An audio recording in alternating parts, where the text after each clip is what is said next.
Matías Erejols, bienvenidos a Diálogos. Me encuentro hoy con María Inés González Castro, licenciada en Trabajo Social, y vamos a tocar temas que, bueno, son muy polémicos, muy interesantes y que hasta ahora no hemos tratado en este podcast, que es el tema del consumo de drogas y un concepto que muy poco conocido, que es el de reducción de daños. ¿Cómo estás, María Inés? Hola, ¿cómo estás? ¿Todo bien? Muy Gracias bien. por invitarme. Si no me equivoco, hace ya 4 años tenés el proyecto Chill and Safe, ¿no? En donde tratás de hacer reducción de daños y políticas de reducción de daños. Exactamente, sí, desde el Para, 2019. para el que no sepa, ¿qué vendría a ser la reducción de daños? La reducción de daños es una estrategia política, costo efectiva, es una estrategia también profesional, una técnica, digamos, es también un paradigma, son políticas públicas, en realidad realmente es una complejidad y hasta una manera de entender, no sé si te diría la vida, pero sí entender los consumos de sustancias, tanto problemáticos como no problemáticos, porque de hecho este nuevo paradigma introduce este concepto tan importante de consumo no problemático, ¿no es cierto? Es como que el paradigma anterior consideraba que todo consumo era problemático y era una escalada a la adicción, ¿no es cierto? Y no entendía que hoy por hoy, algo que se entiende, que hay consumos que no son problemáticos, consumos eh, que se utilizan justamente estas técnicas, porque también son tips o técnicas de reducción de daños, en donde la persona puede tener un consumo responsable, un consumo seguro, que siempre hay riesgos y siempre hay daños, por supuesto, pero que se entienden también dentro de las lógicas de consumo de un montón de cosas que hoy día también nos hacen daño o no, y se introduce también ligado a esto el concepto de la relación que establecemos con ese objeto, que en este caso es la sustancia, pero que puede ser cualquier otro, y que puede ser un vínculo patológico o no, tóxico o no, digamos, ¿no? Hoy que se usa tanto hablar de conceptos de toxicidad. Entonces, un poco pasa por esto, digo, si yo, el vínculo que establezca hasta con el agua, es un vínculo en donde se me da por compulsivamente tomar 5 litros de agua, también me voy a morir, porque también te podés morir por exceso de agua, ¿se entiende? Sí, sí, sí. Y eso va a pasar con todos los vínculos que establecemos con determinado objeto. Si me dedico al juego compulsivo y tal vez no me muera, pero tal vez me suicide el día que me di cuenta que perdí todo, Mm, ¿se entiende? claro. Todo vínculo que establezcamos y que sea compulsivo y que no sea sano y que sea tóxico me va a dañar. Desde la adicción a la comida, porque uno puede tener adicción a todo, ¿no? Sí, sí, obvio. Entonces, un poco como que entran en juego estos dos conceptos y muchos otros conceptos más para relativizar un poco y desmistificar un poco también un montón de cuestiones que desde los paradigmas anteriores se interpretaban mal, se malinterpretaban, digamos. Ujú. Esto Y no quiere en, decir que no haya riesgos y daños, porque los hay, y de hecho en la página todo el tiempo estamos hablando, cuidado con los adulterantes, cuidado con las mezclas, cuidado con los síndromes serotoninérgicos y otros síndromes, y un montón de cosas, ¿no? Y claro. el fetisetting, y que tiene que ver también con el estado previo, y hablamos mucho de salud mental, de que hoy se está viviendo con, realmente hay padecimientos subjetivos, post pandemia y toda la situación que estamos viviendo, obviamente que juegan en contra de cualquier tipo de consumo, ¿no? Entonces, como que se tienen en cuenta diversas aristas y eso es lo que propone este paradigma, digamos. Genial. Y cuando hablamos de políticas o acciones concretas de reducción de daño, ¿de qué estamos hablando? ¿De qué acciones, qué actividades se pueden llevar a cabo para promover la reducción de daños? Por eso, desde la salud tenemos todas estas lógicas, que tenemos estos tips, hacer testeos, bueno, que en las fiestas se dé agua, que haya puestos de stands como el nuestro de reducción de daños, con personal calificado y que no te estigmatice. Son todos como los tips. Después ya cuando Claro. hablamos de política de drogas, de política de reducción de daño, bueno, obviamente son políticas públicas, que es un Estado el que tiene que tomar la manija, digamos, e implementarlas. Nosotros, en este caso, que ni siquiera somos una ONG, que hacemos todo por motus propio, estamos de alguna manera como jugando un papel que lo tendría que Por el Estado, realmente claramente. Si no me Es un equivoco, embate, sí. en países como Portugal hay una buena política de reducción de daños y de consumo, de control del consumo, ¿no? España, Portugal, Suiza, algunos estados de Estados Unidos. Sí, y hay organizaciones en Colombia incluso, organizaciones de reducción de daño, pero bancadas por el Estado, no Claro. autofinanciadas como es Chilansei, Acá en Argentina como no, debería. no, no hay políticas de reducción de daños, si no me equivoco, ¿no? Y todavía no. Hay muy pocas cositas hechas más que nada en provincia de Buenos Aires, con la ley del agua, ahora hay una ley nueva que todavía no se implementó. Bueno, tenemos la ley de salud mental que habla, sí habla de reducción de daños, pero bueno, no, a grandes rasgos la verdad es que estamos bastante atrasados. Bueno, tenemos la ley de cannabis medicinal, obvio, ¿no? Hay algunos avances, pero bueno, estamos todavía con una ley muy prohibicionista que entra en contradicción con otras leyes y artículos y qué sé yo, pero lo que rige todavía es esa ley. Entonces, por eso es muy importante hoy por hoy hacer política de drogas para poder descalzar, digamos, esta ley y bueno, empezar Ah, con una nueva 26.000 que tenga que ver con reducción de daños.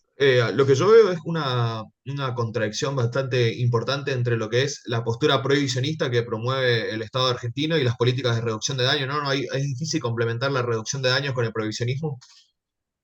No, no se complementan bajo ningún punto de vista, bajo ninguna perspectiva, no. Son totalmente contradictorias, no hay caso. No hay chance porque nuestra ley es punitivista, no solo castiga al que vende, sino al que consume, es una locura, Además, por realmente. ejemplo, para realizar los testeos y eso, si no me equivoco, que es una política que salva vidas, como vos lo contabas en una entrevista, se tiene que manipular paradójicamente materiales que están prohibidos por el prohibicionismo, por la postura prohibicionista. Entonces, si uno quiere salvar a una persona Exactamente. de consumir algo que le puede llegar a matar, se tiene que jugar con algo ilegal cuando no tiene ningún sentido, ¿no? Exactamente, tenés dos aristas ahí. Por un lado, los testeos que están en un gris legal porque no están permitidos. Y por otro lado, manipulamos reactivos que están en los listados de las sustancias controladas por ANMAT. Por ende, yo no podría tener manipulación de esos reactivos. Si por ejemplo, que me engancha la policía, lo toma como una droga a ese reactivo, porque como está controlada esa sustancia, lo toma como si yo tuviera posesión ilegítima de De drogas, estupefacientes, claro. de Sí, eso es estupefacientes. una cuestión totalmente absurda. En Argentina hubo un evento que marcó un antes y un después y que hizo tomar conciencia a muchas personas sobre estos temas que estamos hablando, que fue la Time Warp. A vos te marcó mucho este episodio, ¿no? Para el que no sepa, que no sea de Argentina, fue un evento de una fiesta electrónica muy grande, donde un grupo de chicos, si no me equivoco, no eran muchos, ¿no? Dos o tres, cuatro, no recuerdo bien el número, habían fallecido en una situación donde se relacionaba el consumo de pastillas de éxtasis. Y bueno, hubo toda una polémica. Damian Cook tiene un video muy recomendable al respecto. Y ahí se empezó a hablar mucho, ¿no? De qué es lo que pasa en las fiestas electrónicas, qué es lo que pasa con el consumo de drogas adulteradas. Y bueno, eso me imagino que para vos también fue un antes y un después, ¿no? En todo lo que es el proyecto. Eso para mí fue, y para muchas otras orgas y personas fue un antes y un después, primero porque tenía muchos conocidos que estaban ahí, yo no había podido ir, pero podría haber sido también yo, y muchos conocidos que estaban ahí y uno no sabía si estaban bien, si estaban mal, había como siempre desinformación en los medios, y el impacto psicológico que le quedó a un montón de personas que si bien no les sucedió nada, estuvieron ahí, y luego darme cuenta que eso podía volver a pasar tranquilamente, que no había habido un cambio muy grande a nivel legislativo ni a ningún nivel, y que en Mar del Plata, que en verano es terrible porque obviamente es una ciudad turística en donde hay mucha fiesta, mucha joda y mucho consumo, me daba cuenta que iba a pasar acá porque no había ninguna medida, ni siquiera puestos de hidratación en ese momento, y nada, tenía miedo, me angustiaba, me daba bronca también, ¿no? Como esta impunidad, esta hipocresía, y bueno, decidí que quería empezar a hacer algo al respecto. Obviamente nunca me imaginé que iba a trascender, digamos, no es que creo que no hubo muchos logros, pero sí trascendió como dispositivo y la verdad que yo al principio no me imaginé para nada esta situación, porque por la negativa sobre todo de los productores de acá que me decían, pero vos estás totalmente loca, Claro. loca. así. Claro, porque con el tema del consumo de sustancias hay mucho tabú, ¿no? Es como muy difícil, por ejemplo, que se den charlas objetivas, científicamente informadas sobre el consumo de droga en los colegios. Es muy difícil entablar el diálogo sobre el consumo con una buena parte de la sociedad que tiene una postura de prohibicionista y a la vez de negar, de no ver la realidad en ningún sentido, ni siquiera ponerse a ver si todas las drogas son igual de dañinas o si hay una posibilidad de que haya un consumo que no sea problemático. Entonces como muy, muy difícil llevar a la sociedad estos debates en una sociedad sobre todo tan atrasada como Argentina, y a la vez comprensible por todo el daño que causa sobre todo en los sectores más abandonados de la sociedad el consumo de drogas duras, ¿no? Que uno ve el estado de los jóvenes que consumen Paco y puede llegar en una postura ingenua e ignorante a pensar que todo el consumo de droga va a terminar con las mismas consecuencias y no ver los grises ni los matices. Es que exactamente el prohibicionismo genera eso, genera que no haya lugares de realmente educativos en donde uno pueda interiorizarse y saber que no es lo mismo la heroína, el paco que un porro, por ejemplo. Entonces hay un nivel de desinformación tremendo y realmente hasta docentes te dicen eso. ¡Ay, se quiso suicidar! Seguro que fumaba cannabis. Y vos decís, sos un profesional, pero bueno, no tienen la culpa, porque hay falta de capacitación, porque hay estigma, porque hay mitos, porque hay vergüenza, porque hay negación, porque hay hipocresía, y no tienen la culpa ellos tampoco, pero es terrible porque trabajan con esos adolescentes, castigan también a esos adolescentes. Muchas escuelas llaman a la policía cuando un chico fumó un porro en el baño, entonces, y que tampoco es la culpa del directivo, que tampoco sabe qué hacer, porque no hay lineamientos muchas veces, entonces se manejan, y apóyate por eso, porque tenemos una ley que te dice que hagas eso. Hasta que no haya un cambio de ley, hay mucha rigidez y se manejan con eso, con el estereotipo también, no saben qué hacer y uno que a dónde apunta. Y bueno, cuando no sabes qué hacer porque no tenés formación, vas a lo legal, llamás a la policía. Es triste, pero es así. Claro, Y la justamente, policía que tampoco está capacitada, tristemente. Tengo una anécdota, por ejemplo, yo trabajo con, como hacemos, como articulamos con algunos hospitales que son copados, en donde hay guardias con médicos copados del palo, digamos, articulamos, entonces me llaman y me dicen, tengo acá una chica que tomó una pastilla, vos podés creer que la gente de la ambulancia había tomado pastilla y ketamina, pero los síntomas que tenía eran por la ketamina, y me dicen que tomo ketiapina. O sea, no tienen idea. Es personal de ambulancia que va a los eventos. ¿Cómo no tenés capacitación y decís una pelotudez tan grande? Entonces me lo contaba triste y a la vez cagándose de risa, porque si no nos pegamos un claro, tiro, si no nos una, reímos un poco, una situación pero es totalmente absurda. tremendo. Bueno, con lo Y que decíamos ella, sí, sí, con lo sí, que decíamos de la ignorancia que al respecto y también el tema del tabú, etcétera, con la Time Warp pasó que hubo una especie de estigmatización a la sustancia de MD o al éxtasis, cuando en realidad lo que pasó en la Time Warp es mucho más complejo, que va desde la adulteración de los productos hasta que no había suficiente agua, había demasiada gente, era todo un entorno bueno, que propició que pase esa tragedia, pero no se en terminó sí. el agua que daban no hidrataba, las colas eran inmundas, no podías pasar, si te sentías mal además ibas afuera porque no había aire, porque no había lugar, era inhumano, y por eso fue que se murieron deshidratados, quemados por dentro, no fue por la sustancia. Eso fue un mito que empezó a correr porque le convenía, obviamente, a los productores, que son gente con mucho poder y contactos, y empezó a circular ese mito de la Superman adulterada y envenenada, y eso no fue real. Eso no Claro. fue real. Bueno, Se pero sin sabe embargo, que no estaban dadas las condiciones, además de que no había puesto de hidratación, pero tampoco había agua para comprar y tampoco había lugar para ir a comprar el agua. O sea, realmente fue toda una locura. claro. Enajenamiento, sobrevendido totalmente. Claro, pero en el caso de las pastillas de éxtasis sí es cierto que hay una gran porcentaje de las pastillas que están adulteradas y justamente gran parte de tu trabajo es testear pastillas de MD y creo que la mayoría de la gente te conoce por eso en Chill and Safe, diciendo, bueno, esta pastilla no tiene MD, esta pastilla está adulterada con tal cosa.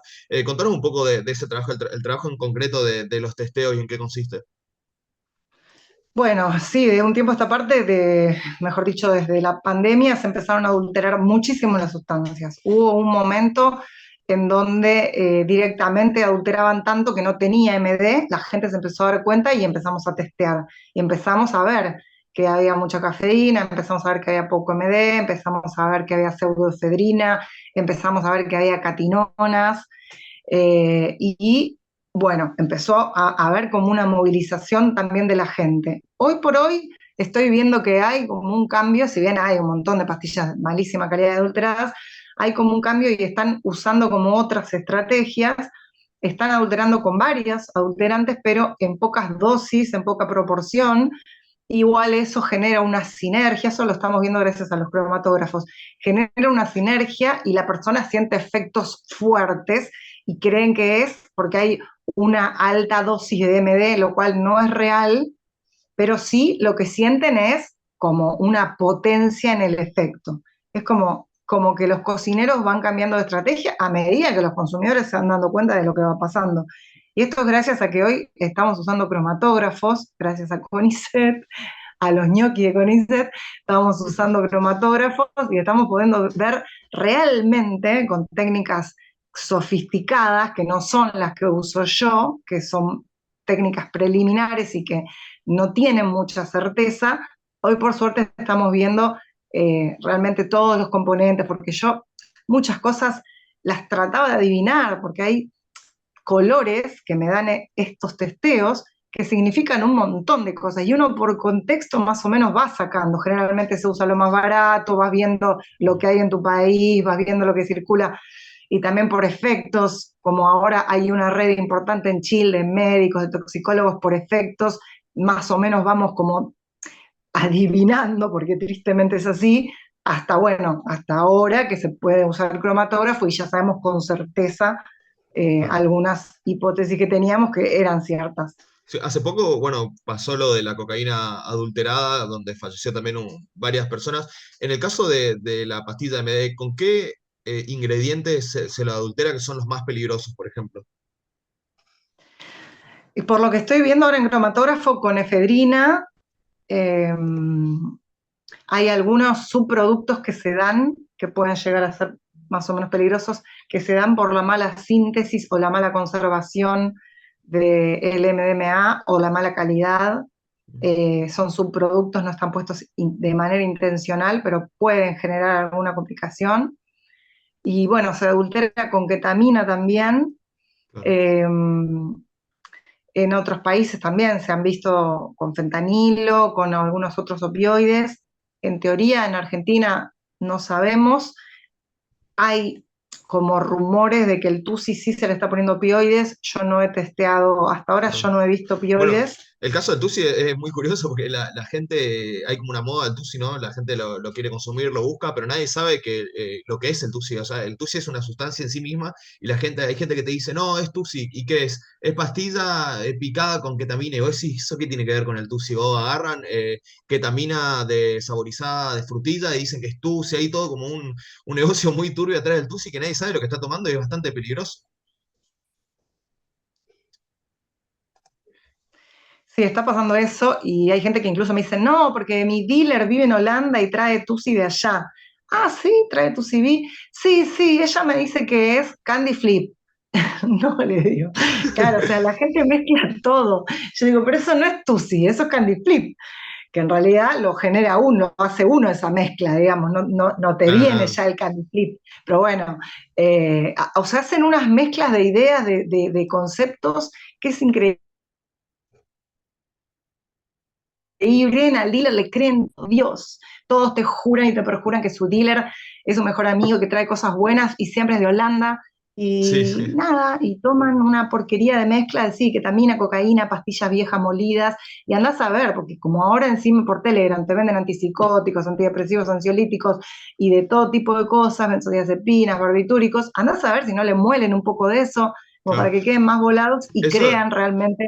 es una de las grandes consecuencias del prohibicionismo, que además de que es una postura política que no está basada en ningún tipo de evidencia científica, lo que hace es que la gente que tiene interés y curiosidad por consumir termine consumiendo productos mucho más peligrosos, mucho más adictivos y lo peor de todo, productos que no están ni siquiera estudiados. Por ejemplo, en el tema de los adulterantes, tanto del MD como los químicos que empezaron a fabricar en reemplazo del LSD, que te lo venden como LSD, pero que no es LSD, son productos que no tienen estudios a largo plazo, entonces uno está consumiendo algo que no sabe los efectos a largo plazo, cómo son, cómo se puede llegar a tratar, está experimentando con su cuerpo y un poco los narcotraficantes usan a los clientes como ratas de laboratorio, ¿no? Experimentando a ver hasta dónde pueden Sí. llegar y en el caso de la cocaína adulterada, bueno, se llegó a un límite, pero si bien la mayoría de los productos no producen una muerte inmediata, pueden producir daños psicológicos de los que no hay estudios, porque básicamente en parte por el prohibicionismo, o sea, básicamente por el prohibicionismo.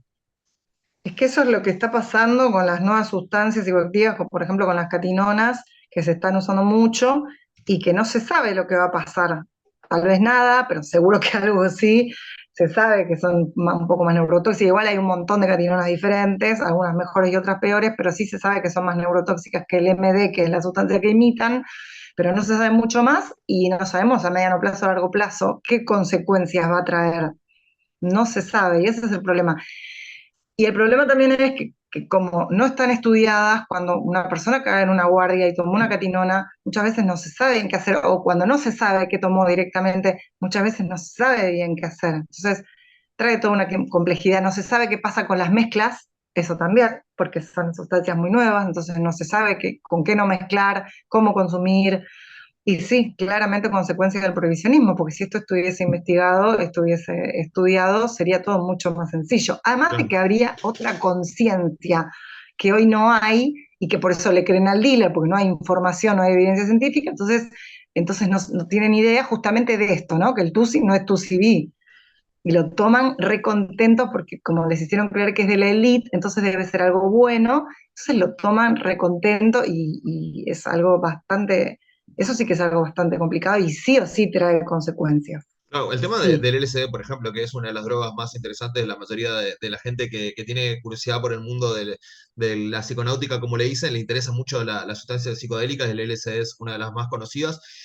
Hace un tiempo en Argentina tengo entendido que era bastante accesible, pero hoy en día es básicamente imposible conseguir LSD propiamente dicho. O sea, cuando uno va a un dealer y le compra un cartón, está tomando básicamente el experimento de los narcotraficantes de turno, porque primero era embome, que era 25I, después empezó a adulterar hasta llegar a algo prácticamente irreconocible. De hecho, si la policía agarra un envío de estos cartones, muchas veces no puede empezar una causa porque le hacen un montón de reactivos y no da que no es nada de eso, pero sin embargo, si uno lo consume, sí tiene un efecto psicoactivo, pero la policía no puede saber qué sustancia es. Uno le hace un reactivo de LSD, obviamente no es LSD, y yo he conocido gente que tuvo por mandar planchas de cartón arrestado un día y el otro día lo liberaron porque le hicieron todos los testeos y no es nada, pero andás a ver No era- qué estará Eso tomando. pasó una vez en Rosario con cocaína, que no era cocaína y a la mujer la tuvieron que liberar Sí, con sí, 100 sí, sí. bolsitas de 1 gramo cada una. Increíble, y sí. Estaba vendiendo harina o algo así. Bueno, sí, pero ahí también tendría que haber una causa por vender cualquier porquería, porque Sí, o capaz por que es algo estafa. peor que la cocaína. Entonces, claro, es que hay que modificar toda la política de drogas, hay que hacerla de nuevo. Hay que modificar, ¿viste? Y hay que regular, porque Claro. regular no es el descontrol que todo el mundo cree de legalizar. No, regular es justamente regular también estas cuestiones. Claro. Eso te iba a decir, ¿cómo podríamos diferenciar una postura prohibicionista, que es la que estuvimos criticando y que claramente no funciona para resolver ningún tipo de problema, y una postura regulacionista basada en evidencia científica? ¿Cuáles vendrían a ser las políticas que se llevaría a cabo? Por ejemplo, tenemos el caso Control de calidad, claro, de servicios Portugal. sociales de salud, de servicios de salud, capacitaciones, un El, montón de la- cosas. el caso de la legalización de la marihuana en Uruguay es un ejemplo o no lo es? Sí, es un ejemplo. Sí, yo creo que la gente que está en política de drogas, que no es mi caso, se está basando, si mal no recuerdo, en el caso uruguayo. claro. El caso también de Holanda, ¿no? Tiene una buena política. Sí. Claro, o sea, no es solamente la legalización de la compra, sino también toda una estructura donde el Estado se encarga de controlar a los adictos. Por ejemplo, sé que hay lugares en Suecia, si no me equivoco, donde regalan jeringas a los adictos, o sea que si van a consumir, por lo menos que No, no. son casas de consumo controlado. Sí, sí, sí, Directamente son lugares, sí, que no es que solo regalan las jeringas, sino que que tenés te cuidan. personal médico que te cuida, trabajadores sociales para cuestiones de reinserción social y laboral, psicólogos, control de pies. Además te proporcionan droga de calidad legal, estatal, digamos. Bueno, los tratamientos, por supuesto, incluidos, sustitución de metadona, por ejemplo, heroína por metadona, de todo. Claro, Es, sí. es, eh, Uno por ahí le choca ver estas políticas como decir, bueno, que el Estado te está drogando, pero basta ver todo el daño que causa la postura prohibicionista y la supuesta guerra contra las drogas para darse cuenta que si hay algo que daña realmente a la gente es el prohibicionismo. De hecho, todo el negocio del narcotráfico, todas las muertes se podrían solucionar si se aspira, ¿no?, a tener este tipo de políticas públicas, pero bueno, en el tercer mundo se la ven bastante difícil y todos los ejemplos son como, salvo el caso de Uruguay, son como muy primermundistas, ¿no? Casi los países con mejor calidad de vida. Me gustaría, ahora que entendimos más o menos la diferencia entre prohibicionismo y regulacionismo, hablar un poco de la diferencia entre el consumo problemático y el consumo responsable. ¿Cómo se podría definir ahí una línea sí, divisoria? o no problemático. Responsable se usa, pero parece un concepto que para mí tiene algunas cuestiones medias morales. Consumo Claro, problemático y no problemático. Sí, en realidad hay definiciones que, obviamente desde el orden de la salud, que tienen que ver con que un consumo problemático te afecta a varias áreas importantes y esenciales de la vida, como la laboral, familiar, social, tus vínculos, además de tu salud, por supuesto, ¿no? Entonces, esa es un poco como el límite.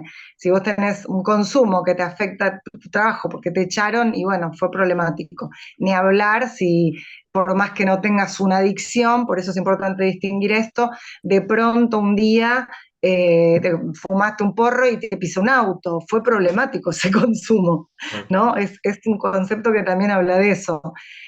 Casi siempre se entienden a los consumos problemáticos solamente cuando hay una dependencia o una cuestión a largo plazo.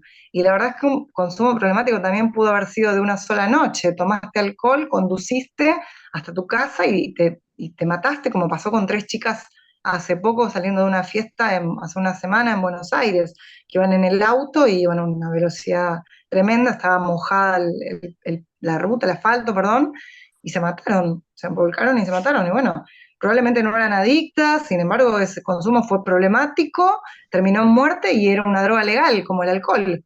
claro.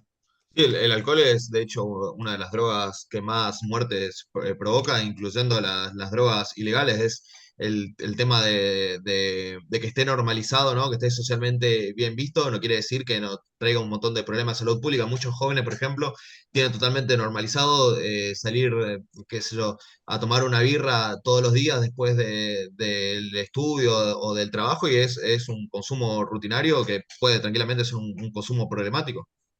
Sí, o terminar en adicción, porque genera adicción y genera un montón de problemas de salud. Y sí, está totalmente naturalizado, una, dos y tres, y nadie dice nada, porque es birra. Claro. Sí, el caso del alcoholismo en los jóvenes es realmente preocupante. Otro caso que es Jóvenes y interesante, no tan jóvenes.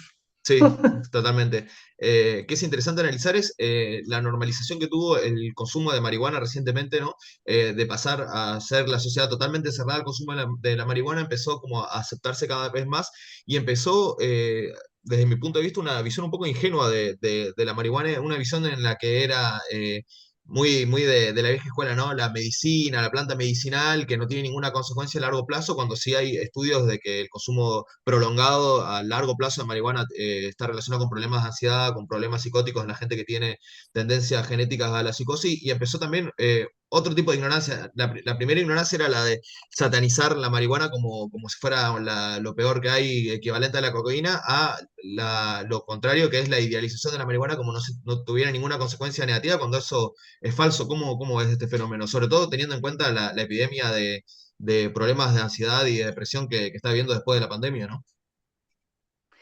Hay dos cosas que son certeras y el resto no me meto porque hay un montón de teorías y voy a los congresos de psiquiatría y me queda la cabeza así porque están los que dicen que sí, están los que dicen que no, los que se usan incluso para tratar la psicosis y la esquizofrenia, otros que dicen que no. Lo que sí se sabe es que en la adolescencia, incluso la marihuana y todas las sustancias, y por supuesto el alcohol, la nicotina y todo, no son inocuas y son dañinas. En la adolescencia no se puede consumir nada, porque hay un crecimiento, hay como una readecuación neurológica que sucede en esa etapa, bien biológica, que se llama poda neuronal, y hay otro concepto más que no recuerdo, y genera daños y muchísimas consecuencias, además de mayor prevalencia a la adicción. Mm, Y también otra cosa que es certera, que las personas que tienen padecimientos subjetivos o psiquiátricos, obviamente no pueden consumir tampoco ninguna sustancia. Tienen que claro. estar en tratamiento farmacológico. Y por ende no pueden consumir ninguna sustancia. Y también va a ser mucho más dañina. Ahora, el resto no me meto porque ya te digo, Claro. hay tratamientos que están haciendo con cannabis, entonces no me voy a meter. Y la verdad es que no tengo tanta capacitación en el tema de cannabis. Claro, en el Pero caso sí, de los sí adolescentes sí es. coincido en que se cree que es inocuo totalmente y como mínimo hay una cuestión de combustión, como mínimo, que es innegable, digamos, si no lo vaporizás. Entonces, sí estoy de acuerdo en que hoy por hoy, sí, se ha como generado una cosa de no pasa nada, tampoco es tan así. Si Claro. bien hay personas que son tratadas y son medicadas con cannabis, no deja de ser una medicación en todo caso. No porque la vaya aspirina a una persona que tiene dolor de cabeza le haga bien, yo voy a ir corriendo a tomar café aspirina todo el día. ¿No? Como eso que en la página todo el tiempo estamos diciendo, bueno, sí, si es una medicación, tomar CBD para la ansiedad y yo no tengo ansiedad, ¿para qué voy a tomar CBD? Es como Ujú. un poco esto, ¿no? Que sea utilizado como tratamiento no implica que uno pueda fumar porro todo el tiempo y, Y no va qué a sé yo, pasar son nada. cosas distintas y una cosa como que bueno, pero a la vez es un tema que trato de no meterme, porque además yo muchas veces incluso les digo, chicos, no tomen sintético, prefiero que se fumen un porro antes que tomar tusi, porque es así. Sí, sí, en ese No caso digo sí. que sea inocuo, claro, pero yo para mí es como una reducción de daños. O incluso hay tratamientos se hacen para las personas que son adictas a la cocaína, que es con cannabis, porque bueno, obviamente es Claro, mal reemplazar, menor. son terapias sustitutivas. Claro, otro tema que se debería hablar cuando se habla de reducción de daños, la normalización de los psicofármacos autodiagnosticados, ¿no? Estábamos hablando del que está bien visto el alcohol socialmente y también en muchas familias está bien visto tomar un clonazepam si no podés dormir y eso también tiene consecuencias como la adicción a largo plazo y consecuencias neurológicas. De todos lados. Vos fíjate que me llamó mucho la atención ahora en las elecciones, que por todas las redes ponían medio en chiste, pero en realidad no era tan en chiste. ¿Cómo hacemos hoy para dormir? Clonachu, clonachu. Y la gente va y se toma un clona para dormir. Si no lo tiene, se lo pide al amigo, al conocido, al compañero de trabajo, y sí, yo te doy, tomate uno para dormir. Sí, está totalmente natural, siendo que el clona en Estados Unidos, que tampoco es referente de nada, está totalmente prohibido y no lo conseguís. Tenés que Claro. estar a punto del suicidio para que te receten clona. Entonces, pues se sabe que tiene mucho daño cognitivo, se sabe que es totalmente adictivo. Sin Claro, embargo, para acá eso circula como...